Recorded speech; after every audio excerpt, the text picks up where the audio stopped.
안녕하세요. 뉴스반장입니다.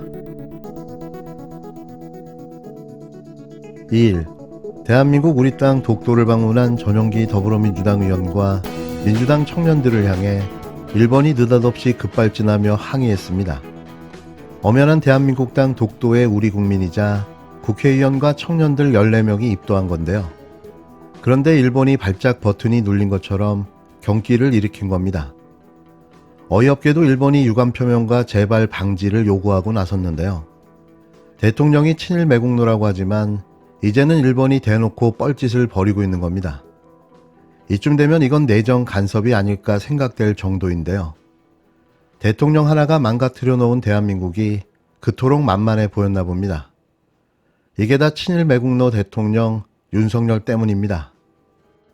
이진복 대통령실 정무수석이 국민의힘 태영호 최고위원에게 총선 공천을 볼모로 정부의 외교 정책을 옹호하도록 압박을 가한 녹취록이 공개됐습니다.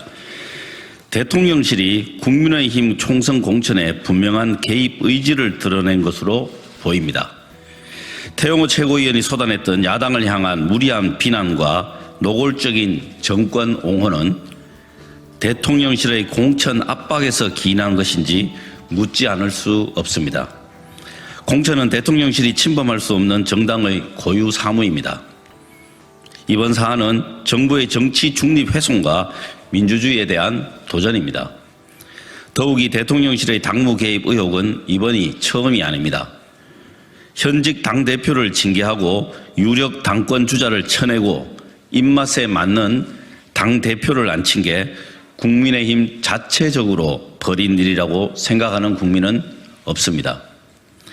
아무 말도 안 하면 아무 일도 일어나지 않을 것이라며 당대표 후보의 입을 틀어막은 것도 대통령실이었습니다. 최근 홍준표 대구시장을 국민의힘 상임고문에서 해촉시킨 배경에 대통령실이 있다는 세간의 지적도 설득력이 있습니다. 과연 그 배후의 정점에 누가 있는지 반드시 밝혀져야 합니다. 녹취 내용대로 대통령실이 공천을 미끼로 당무에 개입했다면 민주주의의 근간인 삼권 분립을 훼손하는 폭거이자 불법 행위입니다.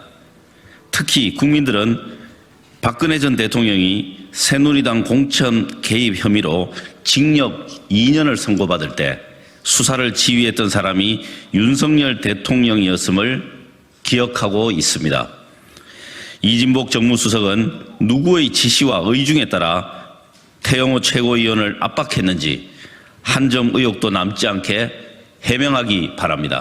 2일 MBC 뉴스의 단독 보도로 대통령실 이진복 정무수석이 내년 총선 공천을 거론하며 자신에게 한일 관계 옹호 발언을 해달라고 했다는 국힘당 태영호 최고위원의 발언이 공개되자 급파장이 일파만파 커지며 정치권을 강타했습니다.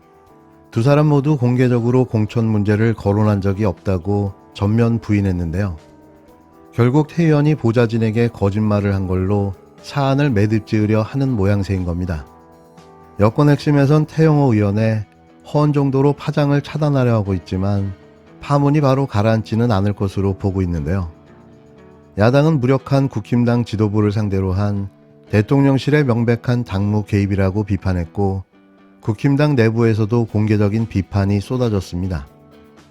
야당은 대통령실이 정당의 총선 공천에 개입했다는 의지를 분명히 드러낸 것이라며 명백한 당무 개입으로 규정했는데요. 열심히 하면 내년 총선에서 재선할 수 있다는 원론적인 말이라고 했지만 대통령실 정무수석이 이미 공천을 연관지어 말한 상황이라면 발언의 무게는 달랐다는 거죠. 정의당은 이런 의혹에 대한 국민들의 반응은 역시였다면서 이번 배경에 대통령실이 국힘당을 여의도 출장소로 취급해 왔기 때문이라고 평가했습니다. 국힘당 지도부는 태영호 최고위원의 개인 일탈로 선을 그으려 하고 있지만 당내에선 비판의 목소리가 공개적으로 터져나오기 시작했는데요. 너도 나도 태영호 때리기에 나선 겁니다. 마치 자신의 알리바이라도 만들려고 하는 듯이 말이죠. 김웅 의원은 녹취록의 내용이 사실이라면 이진복 정무수석을 즉시 경질하고 검찰에 고발하라고 했고 태영호 의원이 거짓말한 것이라면 대통령실을 음해한 책임을 지고 의원직을 사퇴하라고 촉구했습니다. 허은하 의원도 당이 긴급윤리위원회를 소집해 태 의원에 대해 영구 제명 같은 강력한 조치를 취해야 한다고 주장했는데요.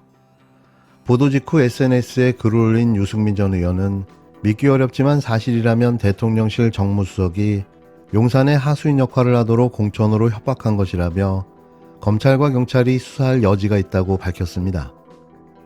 내가 과장이었다 이래버리면은 앞으로 최영호 의원이 하는 말들에 대해서 신뢰도가 상당히 떨어지게 되거든요. 그것도 정치인으로서 치명적이기 때문에 지금은 본인이 이제 이진복 수석의 어떤 이야기를 무조건 이제 덮어주는 형태로 이제 가려고 하는 것이 아닌가 이런 우려가 있는 것이고, 당연히 그러면은 정당에서 하는 일이 뭐 지도부 뽑고 그다음에 또 나중에 공천하고 이런 것들인데, 전당대 지도부 선출에 사실상 개입했던 곳에서 그러면 공천에 개입 안 하겠느냐라는 생각을 당연히 국민들은 하고 있는 거거든요.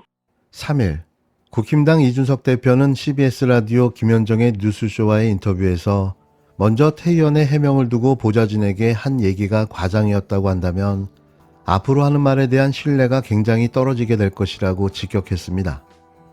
또 대통령실이 지난 전당대회부터 나경원, 안철수 후보 등을 압박하는 등 지도부 선출에 사실상 개입하지 않았냐며, 그런데 대통령실이 공천 개입 의지를 부정하는 게 부자연스럽다고 주장했는데요. 대표와 가까운 신인규 전 부대변인도 완전히 비밀이 보장된 내부 회의에서 거짓말을 한다는 건 태 의원은 숨만 쉬면 거짓말을 한다는 뜻이라며 태 의원의 해명에 의문을 제기했습니다. 이진복 수석은 부인하고 있지만 태 의원의 그간 행태를 고려할 때 공천 보장이라는 미끼가 있었다고 보는 게 합리적이라는 건데요. 여당 비주류와 야당의 문제 제기가 계속되고 있지만 국힘당 지도부는 당사자들이 모두 부인하고 있다며 계속 선을 긋고 있습니다. 굳이 경중을 가리면 과장된 발언을 한 태 의원에게 문제가 있지 대통령실의 잘못은 확인되지 않았다는 반응도 나왔는데요. 최영호 의원이 의원실 직원들에게 좀 과장을 했다. 그리고 이 부분에 대해서 태 의원도 이진복 수석에게 따로 전화 걸어서 미안하다고 사과했다는 것까지는 일치하기 때문에 그 해당 이 두 분의 의견을 바탕으로 이 사실은 확인된 것 같고요. 다만 그러한 사실이 확인되었어도 어쨌거나 오해를 야기할 수 있는 부적절한 내용이 이유 여하 막론하고 국민들에게 알려졌기 때문에 그 부분은 태영호 의원께서 별도로 사과를 더 하시던 정치적 책임을 지시던 이러한 일에 대해서 조금 엄중하게 받아들여야 한다고 보고 있습니다. 같은 날 MBC 라디오 김종배의 시선집중에 출연한 장해찬 국힘당 최고위원은 이례적으로 태 의원에게 문제가 있다며 사과와 별도의 정치적 책임을 져야 한다고 주장했는데요. 너도 나도 자기 살자고 태 의원에게 모든 잘못을 몰아주고 있는 겁니다. 여기에 국힘당 유상범 수석 대변인도 당사자들이 모두 부인하고 있다면서도 이번 일이 윤리위에 회부된 태 의원의 징계에 영향을 끼칠 수도 있다는 전망을 내놨는데요. 한 명에게 몰아주기, 일명 몰빵으로 이번 사태를 마무리하려는 게 확실해 보입니다. 웃긴 일인 거죠. 대통령의 공천 개입, 이는 탄핵도 가능한 중대한 범죄 행위인데요. 부랴부랴 애들로 뭉개고 덮기에 정신이 없는 겁니다. 이로써 확실한 건 내년에 태 의원을 안 볼 수 있다는 겁니다. 저는 오늘 여러분께 저를 겨냥한 일련의 악의성 보도와 억측, 가짜 뉴스에 대해 제 입장을 분명히 밝히고자 이 자리에 섰습니다. 비겁한 변명입니다. 먼저 MBC를 통해 보도된 녹취록 유출건 관련입니다. 이번 사건의 본질은 보좌진 전체가 참석한 회의에서 제가 전당대회에서 최고위원에 당선되었음에도 공천에 대해 걱정하는 보좌진을 안심시키고 최고위원으로서의 활동 중심을 윤석열 정부의 성공에 전념하도록 독려하는 차원에서 나온 발언을 회의 참석자 중 누군가가 녹음하여 불순한 의도로 유출한 것입니다. 다시 한번 이진복 대통령실 정무수석과는 최고위원 발언 방향이나 공천에 대해 그 어떤 대화도 나누지 않았다는 점을 분명히 밝힙니다. 비겁한 변명입니다.